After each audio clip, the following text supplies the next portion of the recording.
Well, we got a bit of a basement update going on. We've had warmer temperatures. It was in the 50s today and rainy, and it is still in the high 30s. I think it's still raining. So the high temperatures are melting the snow. The rain is melting the snow, and of course the rain is additional water, so we got lots of water going on. It's not actually as bad as it has been yet in some places, but right here it's coming out from under here.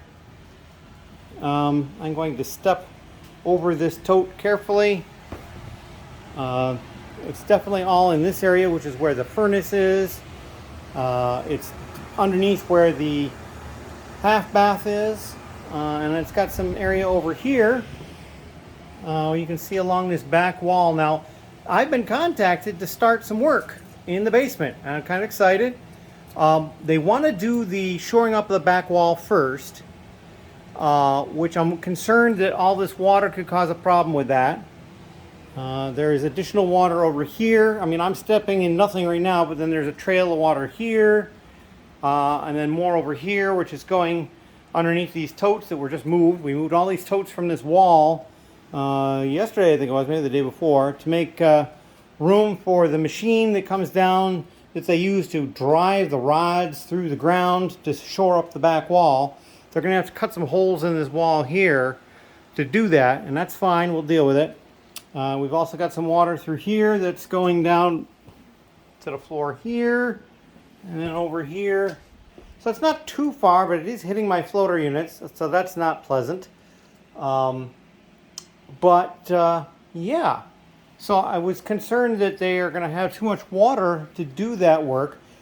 The other thing is they shove the rods through the ground diagonally up from the basement. So they'll come in and cut a hole, let's say here in the wall, and they'll run a rod up diagonally. It goes up, and then at some point in the yard, they'll dig it up and they'll apply a flat plate to hold it in place there, and then they apply a flat plate in here. And the concept is the ground itself holds in place so that the wall can't come this way, because that plate would be coming against all that ground and it won't move. And that's all fine and dandy. However, in this area outside, I've got a 40-foot by 15-foot lake, and that water is going to eventually come down into the basement. I know this from past experience. I have a feeling that the ground is still probably a little frozen in places. It's not coming through yet, but it will be coming through, and it will probably cause the water level in all the areas down here to increase. Also means I'm not sure they're going to be able to come and dig to put in those plates like they want to do. So I'm unsure. This work should have happened 2 weeks ago. We would have been fine. 2 weeks, because it was frozen outside. We had snow on the ground. So yeah, I'm not really sure what's going on. You'll also see here, I've got all my totes of my categories sorted out. Like this tote here is all brick. It's 1x and 2x brick only in that tote. And so what I'm going to do is the concept is I want to start sorting or washing that. And then at that point, we'll do some category or mold sorts inside of that. So, we'll pull out the 2x2s and the 2x3s and 2x4s and 2x6s and so on and so forth.